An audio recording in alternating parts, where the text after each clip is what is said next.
Jesus' followers were fed to wild animals for Roman entertainment. Then, as the story goes, the Roman Emperor Constantine had a vision of the cross, which inspired him to adopt Jesus as his savior. As a result, the West became Christian. But did Constantine really convert to Christianity? Or are modern Christians worshiping a version of Jesus created by a die-hard pagan? Decoding the ancients is the job of investigative journalist Simka Yakubovich. From deserts to tombs, from Rome to the Holy Land, Simka tracks down the truth behind historical myths, long-held beliefs, and some of the greatest biblical stories ever told.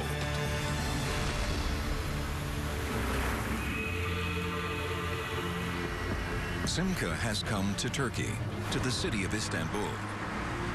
Back in the 4th century AD, Constantine built his new capital here and called it Constantinople.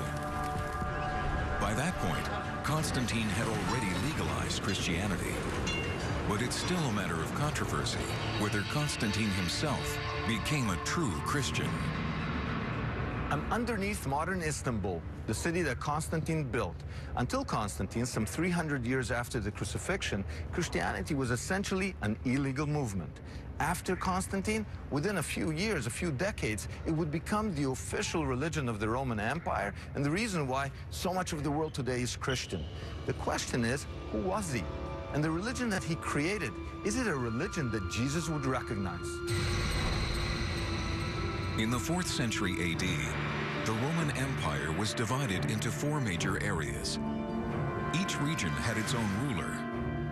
But when Constantine's father, who ruled the West, died in York, England in the year 306, his army declared Constantine ruler of the entire Roman Empire. This sparked a bloody struggle to determine who would end up emperor. In the year 312, Constantine was pitted against the general Maxentius, who controlled the central region, including the city of Rome. Their famous struggle for power was depicted 1,200 years later in these frescoes by Renaissance artist Raphael. Based on early Christian sources, Raphael painted these narratives on the Vatican walls. And it's these frescoes that tell us the traditional story of how Constantine converted to Christianity. But there's a much older work of art that tells a different tale. It's called the Arch of Constantine, and Constantine himself had it built here, in the center of Rome, to celebrate his victory over Maxentius. Over 6 stories high, Constantine's arch was erected just 91 meters from the Colosseum, where Christians were once killed for sport. For fear of damage, the Department of Antiquities in Rome hasn't given anyone permission to examine it up close for more than 30 years. Until now. The closest you can get to Constantine is the arch behind me, across from the Colosseum. It's Constantine's Victory Arch, and on it he sculpted his narrative. The problem is you can't get close to it. In 30 years, no one has. But now, we're gonna go up and take a look. In his quest to decode the arch, Simka is joined by Constantine expert Elizabeth Marlowe, who has seen the carvings on Constantine's arch only from ground level or in photographs. Until now, she has never seen them up close. Oh my God, look at that. That is so fantastic. Look how big they are. From this elevated perspective, Simka can now see how Constantine wanted his victory over Maxentius depicted in stone for all time. This is amazing. I'm excited It's like spectacular a kid. to be up here. Everyone should see Constantine's arch this way. Constantine's arch depicts the battle between Constantine and Maxentius for strategic control of the Milvian Bridge, just north of Rome. According to the tradition depicted in Raphael's paintings, Constantine's forces were greatly outnumbered. But then, Constantine is said to have had a vision of the cross, followed by a dream of Jesus that changed his life and ours forever. In that moment, Constantine was said to have denounced the Roman paganism that he was brought up with in favor of a newfound belief in Christianity. He ordered his soldiers to paint their shields and banners with the symbol of the cross and led his army to victory. He then went on to convert the entire Roman world to the Christian faith. That's what the Christian tradition tells us. But what does Constantine's arch have to say? In this panel, Constantine's face was deliberately hacked out by a long-forgotten opponent to his legacy. Here, we can still clearly see the defeated Maxentius drowning in the river Tiber. But is there any evidence that Constantine really had a vision of the cross that converted him to Christianity? Who's that guy behind him? That's one of his own men carrying a standard. That's a military standard. No cross there. No cross there. You can't see that from down below. No. I see a shield very clearly. Yes. No cross there. No. No.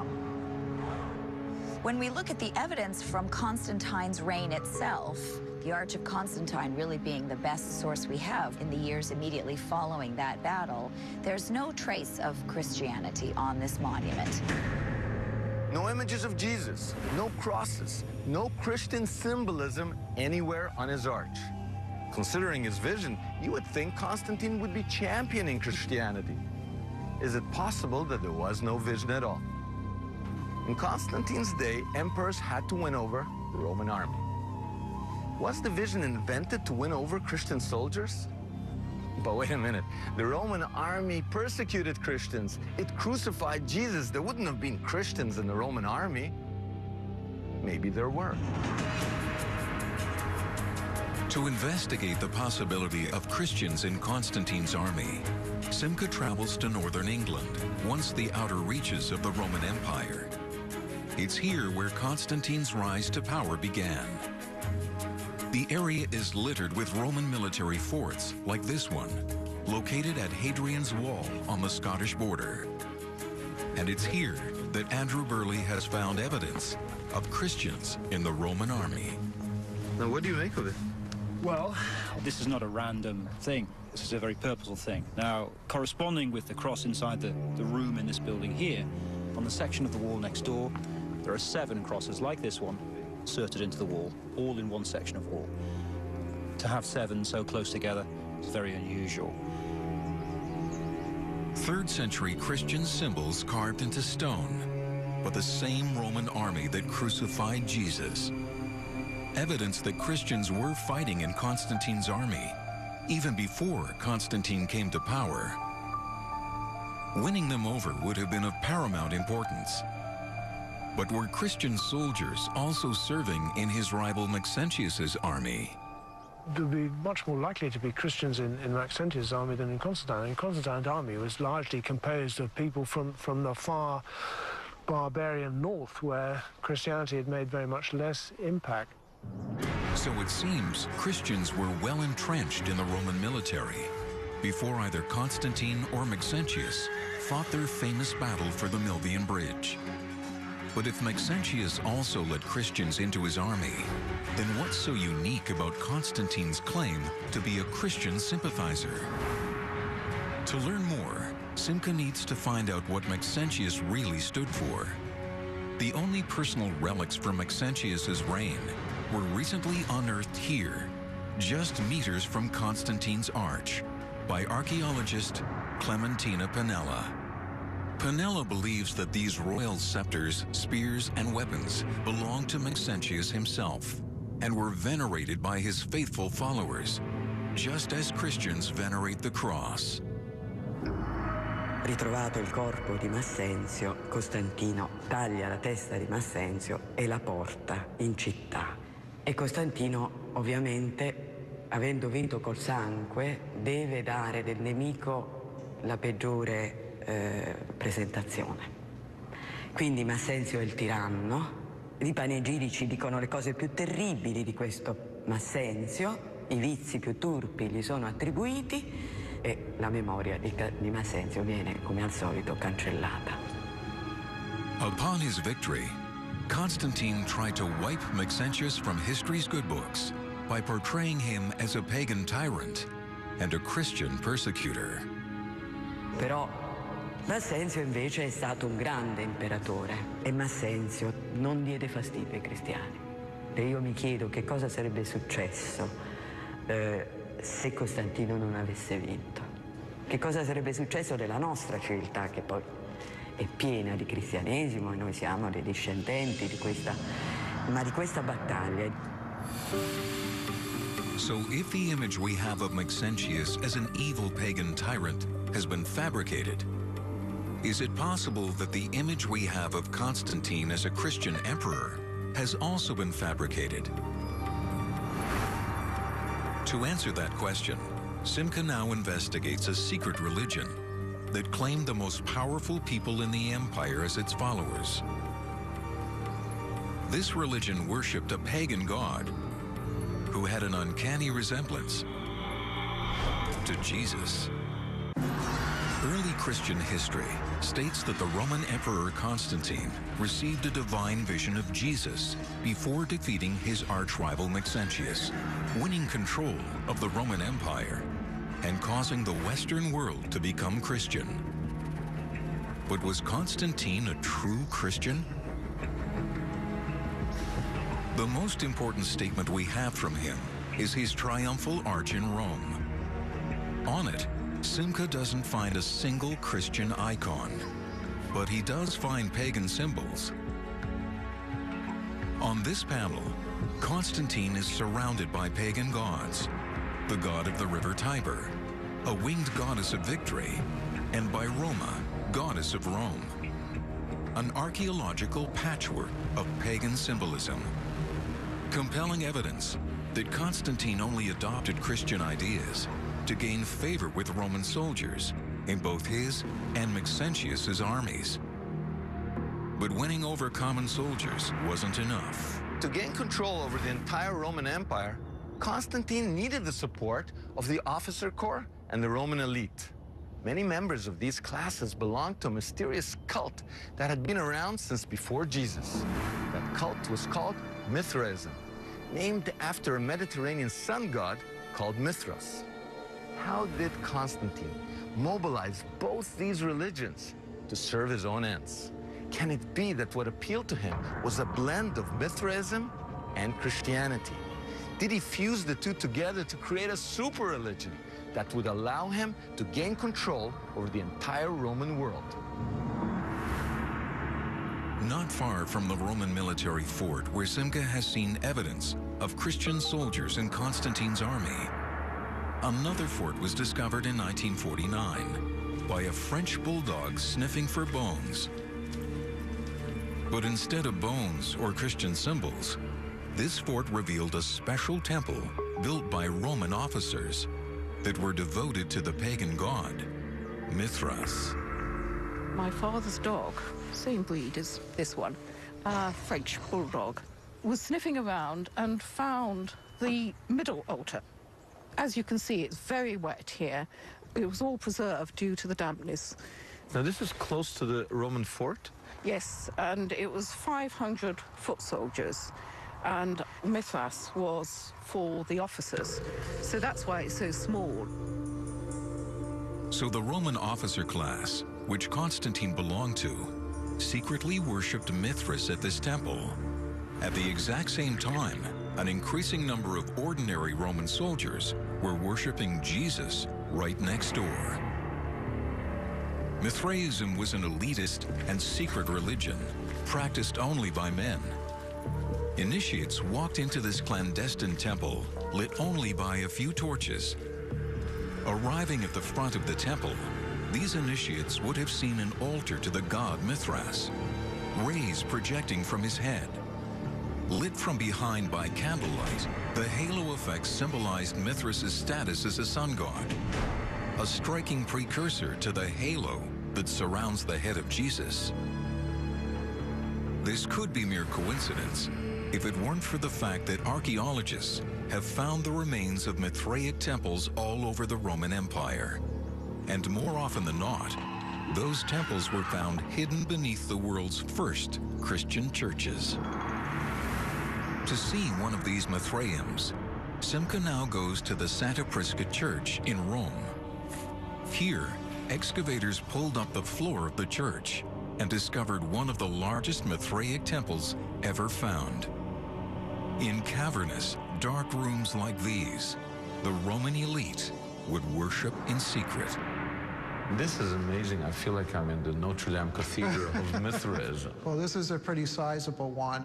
The idea is this is a recreation of the primal cave where Mithras commits the sacrifice of the bull, which is the core event in Mithraism. The one source of light in this dark temple illuminates the centerpiece, a bas-relief that depicts the main myth of Mithraic belief. Jutting out from the primordial rock, the sun god Mithras, the son of the sun, slaughters the sacrificial bull. And through the shedding of his blood, the universe is created anew. Essentially what we're seeing is Mithras being seen as the key creator god who makes possible the regeneration of life. And you've got the primordial rock, you know, the cocoon out of which the whole universe is born. Impressive, but it also sounds pretty pagan. And yet, a strange inscription here suggests a more Christian approach. We don't have many inscriptions of Mithras. Right. It's a secret, and they didn't write that much. This is unusual, this place, that it does have a very faded inscription. That is correct. One particular text, the Latin translates as, "And you have saved us through the shedding of the eternal blood." You have saved us through the shedding of the eternal blood. Yes. So here, the central bloodletting Yes. is seen as an act of salvation. Yes, and the key event in the whole nature of cosmic creation and the whole nature of life. Mithras sacrifices the bull and spills its blood, strangely corresponding to the Christian concept of Jesus offering his own blood to save mankind. But the similarities don't end there. A lot of the Mithraic rituals very closely corresponded to what the Christians would do in their worship.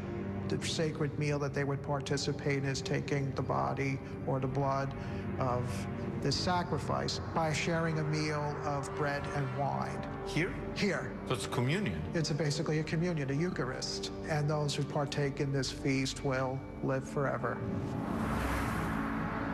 So just as Christians reenact the Last Supper with Jesus before his death, a form of communion was also practiced here. And just as Jesus died and was resurrected, so was Mithras, which is why at this altar, Mithras is pictured right next to a sculpture of an Egyptian god. And this particular god, if you look carefully at his forehead, you notice that little lock that hangs down there. That's actually would signify that he is the reconfiguration of the god Osiris. And Osiris is the dying Exactly. and resurrecting Right. god of the Egyptians. Right. Just like Christians, Mithraeus believed in the concept of resurrection, which may explain why both religions were popular to members of the Roman military. Faced with the daily risk of death, who wouldn't put their faith in the possibility of resurrection and eternal life? But what's most compelling is evidence that Mithras' followers celebrated his holy birth on December 25th, the same day that Christians would later celebrate the birth of Jesus. It was shocking to me when I learned that nobody talked about Jesus' birthday as December 25th when, Right. when Jesus was walking the earth. Yes. It was Mithras' birthday. That is correct. And this is because December 25th was, for the Romans, always a traditional important holiday, the Feast of the Saturnalia, which went on for 12 days. And everybody was expected to give presents during Oh my that time goodness. period. And So suddenly 12 days, gift giving, December 25th. and a lot of these symbols do find their way into Christian iconography. As it turns out, Mithraism is embedded in the Gospels themselves through the story of the three wise men. At the Church of St. Apollinare Nuovo in Ravenna, Italy, the iconography is still Mithraic. Here we have the three wise men, also known as the Magi. This is the scene as recounted at the birth of Christ, that these three wise men are bringing these gifts to the Christ child. And the hats that they're wearing, in Greco-Roman art, this sort of became the standard hat that would be used in their artwork to denote somebody who's an Easterner. But these hats weren't worn by just any non-Christian from the East. Called Phrygian caps, they were the official hats of the Mithraic priesthood, also known as the Magi. Even Mithras is depicted wearing the same style of hat. And although there are no Christian symbols on the Arch of Constantine, the arch is literally ringed by 8 Magi-looking figures wearing the Phrygian hats of the Mithraic priesthood. But if Constantine was the worshiper of a sun god, how could he have championed Christianity? Unless he created a new version of Christianity, partially fashioned in the image of Mithraism. To do that, he would have had to convince Christians that he was one of them, while in reality supporting the introduction of pagan ideas into their faith. And to do that, I believe Constantine needed the help of someone working on the inside of the early Christian church. Constantine is known to history as the emperor who converted the Roman Empire to the teachings of Jesus. But the Arch of Constantine has no Christian symbolism on it whatsoever. And evidence found beneath the first Christian churches suggests that Constantine fused Mithraism with Christianity to win the patronage of the powerful Roman elite. But this leaves one problem. How could Constantine get true Christians to go along with his version of their faith? And what about the founding fathers of the church? After years of persecution, of worshiping in secret, surely they wouldn't let Constantine manipulate their religion for his gain. Or would they? There's compelling evidence to suggest that Constantine's vision was a postscript to what really happened at the Milvian Bridge. As it turns out, while Constantine was still alive, there was only one church father who recorded Constantine's life and his celebrated conversion to Christianity. His name was Eusebius, and besides becoming Constantine's sole biographer, he also became Constantine's right-hand man in the Christian world. According to Eusebius's writings, it's here at the Milvian Bridge, north of Rome, that Constantine had a vision of the cross and a dream about Jesus that inspired him to win the battle and change the world forever. So here's the Milvian Bridge. This is the bridge that gets associated with the battle. So this bridge behind you becomes, in a sense, a metaphor for the change of human history. Yeah. The bridge becomes a way to refer to not necessarily the battle itself, but the consequences of the battle. Yet in Eusebius's first draft of this account, he doesn't mention Constantine's vision at all. No vision, no dream yet. So Eusebius's first account of the battle of the Milvian Bridge that took place somewhere right where we're standing, even Eusebius, who's like a church father, bishop, great admirer of Constantine, does not mention visions. In that account, no. Without a vision of Jesus, how did Constantine convince his contemporaries that he had converted to Christianity? Eusebius's own writings suggest that Constantine persuaded Eusebius to rewrite his account of the Milvian Bridge during a great banquet that Constantine held for the leaders of the Christian church in the year 325. After years of persecution, Eusebius and his fellow bishops were now being hosted by the emperor himself. And it seems that it was at this banquet, 13 years after the Battle of the Milvian Bridge, that Eusebius first heard anything about Constantine's vision.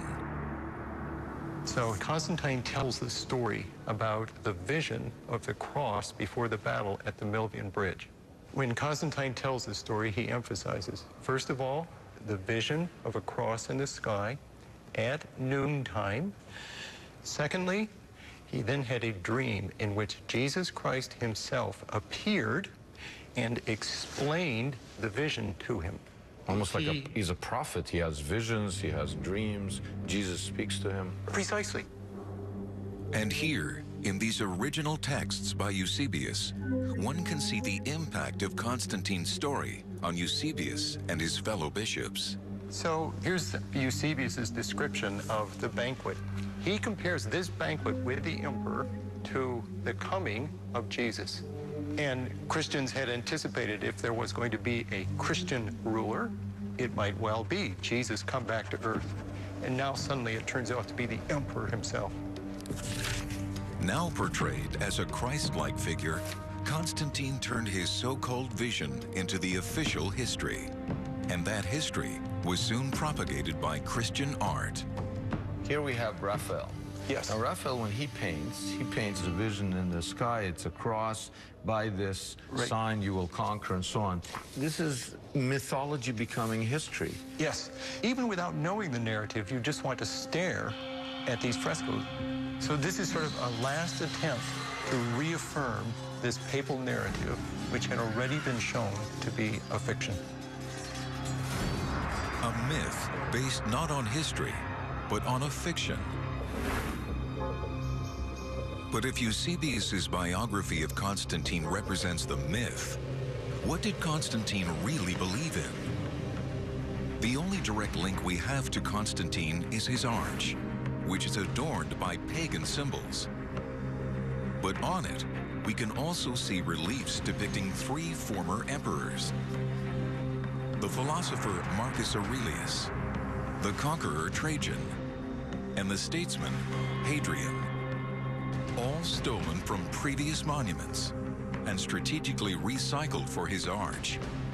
Begging the question, why would Constantine decorate a monument to his own achievements with reliefs taken from other emperors, unless he was really saying something about himself?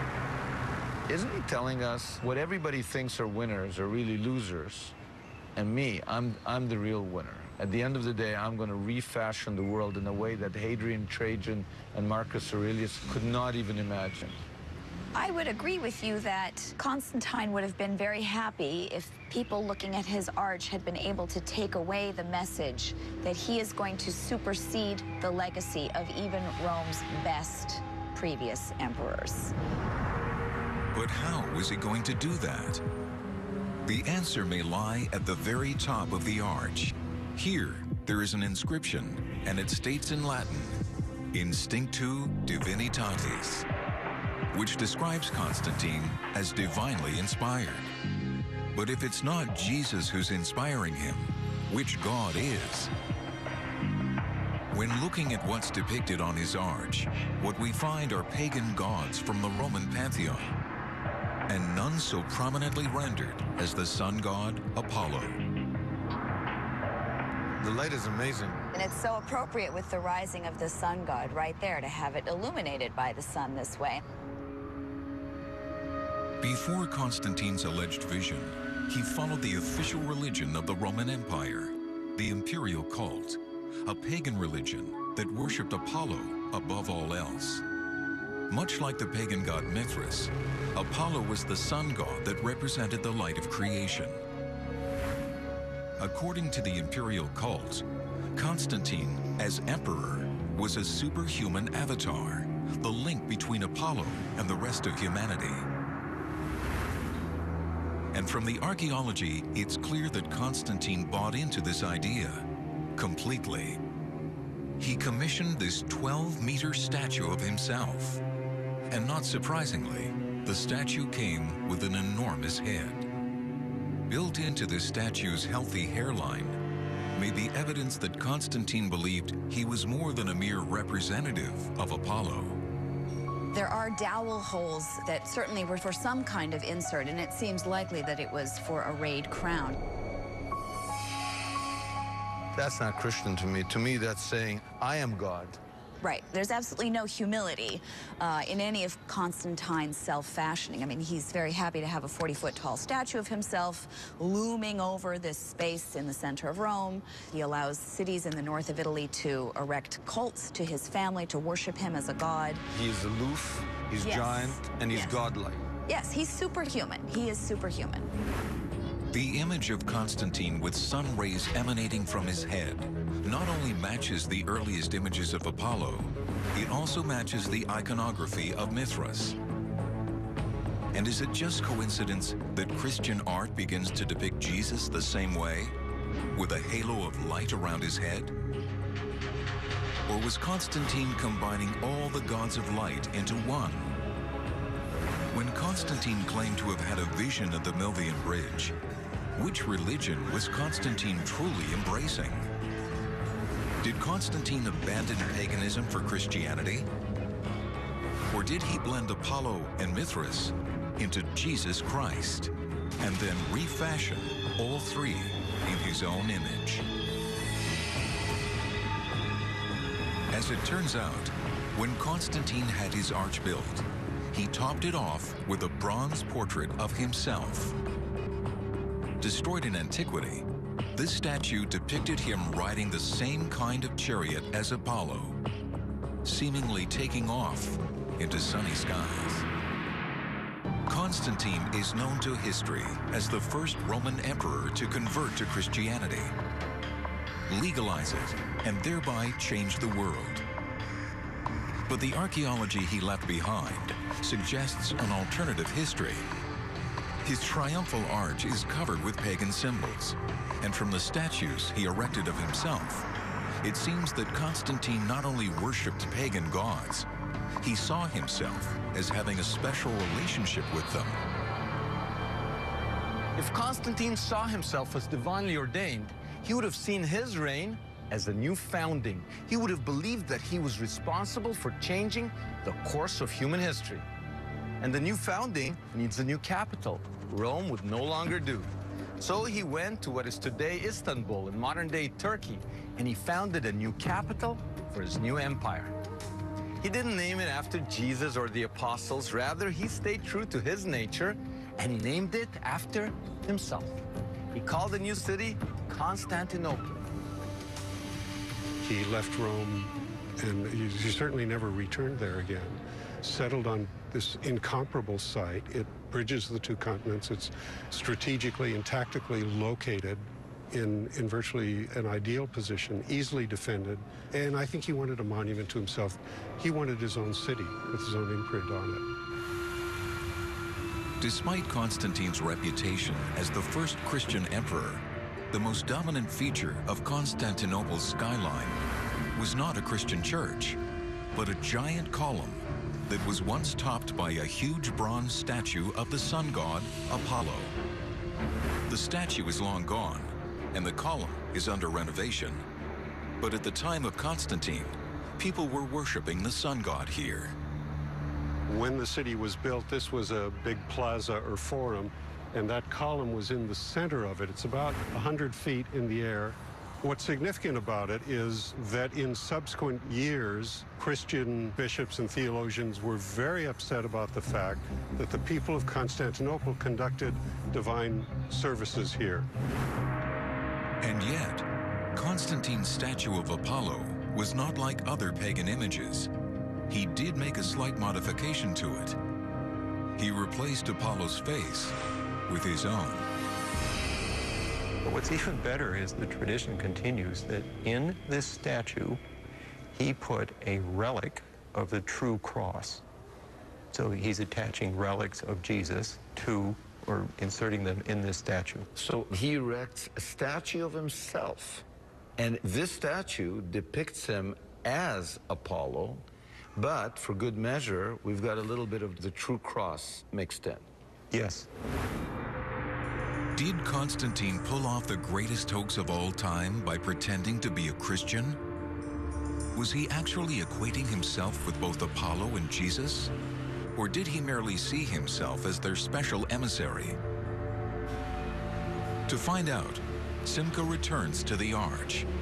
But this time, he's not looking at what's on the arch. This time, he's looking at how the arch was positioned.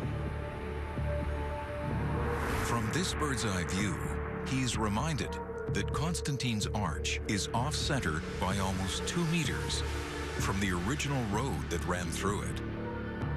But why? The Romans were famous for their feats of engineering. Surely they wouldn't make a mistake when building the emperor's new arch. There had to be some other reason. A reason that must be hiding in plain sight. Based on ancient records, we know that during Constantine's time, there was a colossal statue that stood 108 meters behind the arch. But this was not just any statue. It was a 30-meter-high monument to Apollo. Is there a connection between the statue and the arch? Expert Elizabeth Marlowe thinks she's found that connection.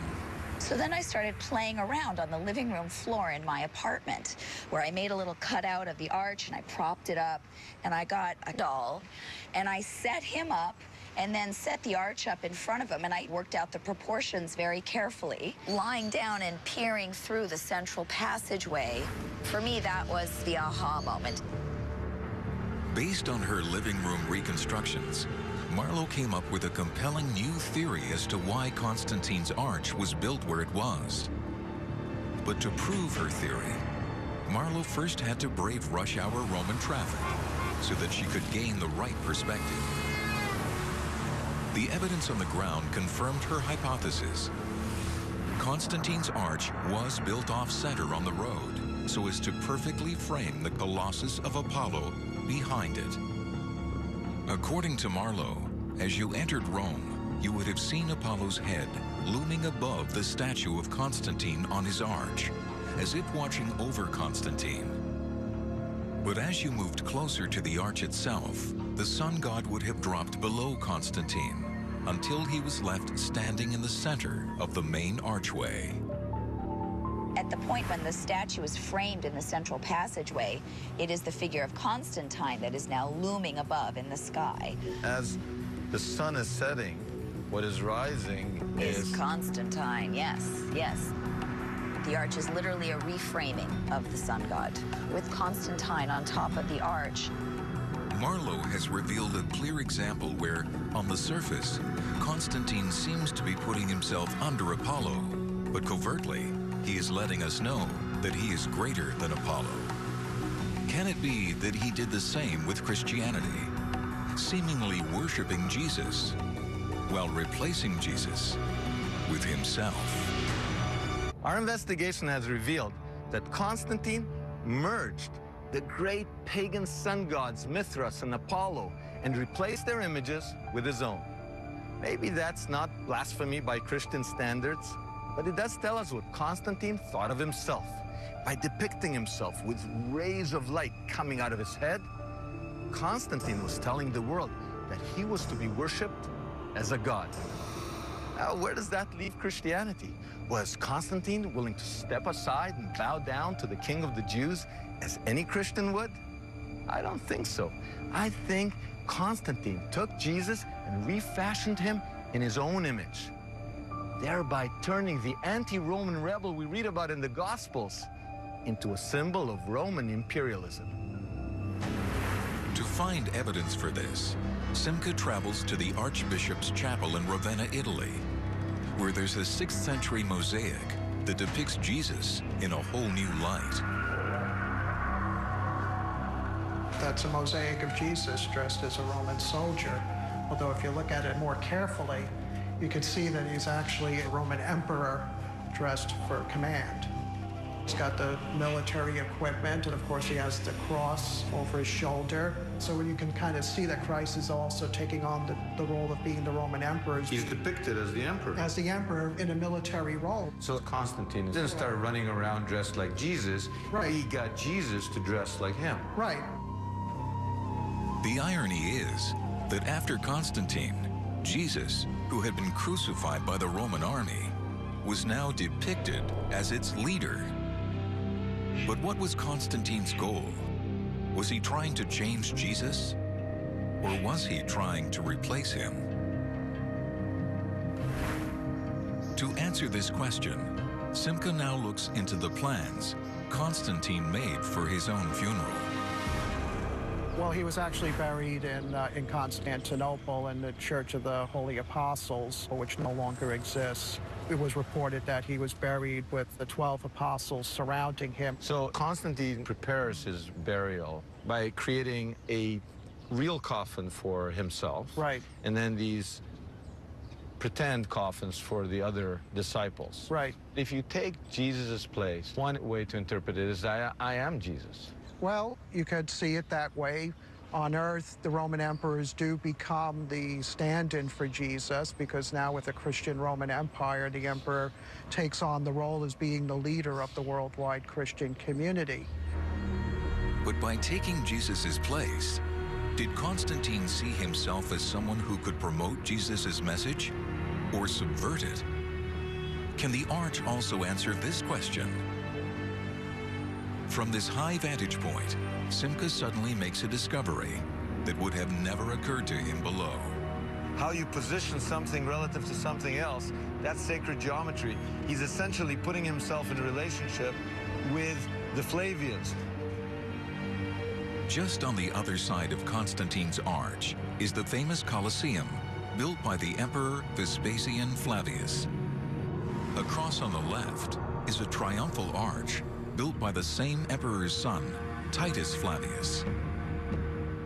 And in the center, where there is now a circular depression in the grass, once stood a giant fountain built by Vespasian's other son, Domitian Flavius, one of the greatest persecutors of early Christianity.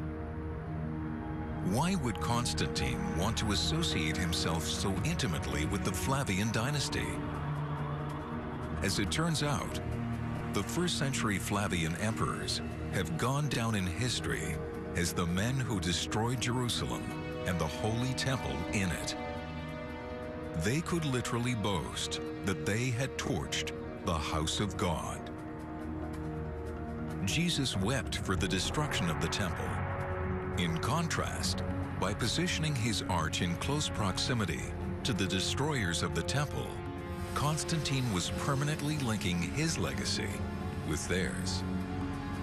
But if that wasn't enough, he celebrated the Flavian name as his own. He called himself Flavius Constantinus. Could it be that just as the Flavians boasted that they had defeated the God of Israel, Constantine schemed to defeat the religion that worshipped Jesus as God's son? But as we have seen, Constantine was going to do it not by oppressing Christianity, but by adopting it. Not by defeating it, but by defining it. He would out-Flavian the Flavians. He wouldn't fight people, he would fight their ideas. He would defeat Jesus by transforming him from a crucified Judean rebel into a Roman emperor. For 1,500 years, people accepted the story that Constantine was a true Christian, that he had a vision of the cross, and that he converted a pagan Roman Empire to Christianity. But our investigation has revealed another story, one that isn't particularly Christian. We're not the first. Other investigators have noticed discrepancies in Constantine's character, but they concluded that maybe he wasn't religious. Maybe he was just pragmatic. But maybe he was religious after all. Not in a Christian sense, but in a pagan sense. It seems that he put his faith in the Son. He believed in the Son's only begotten Son, himself.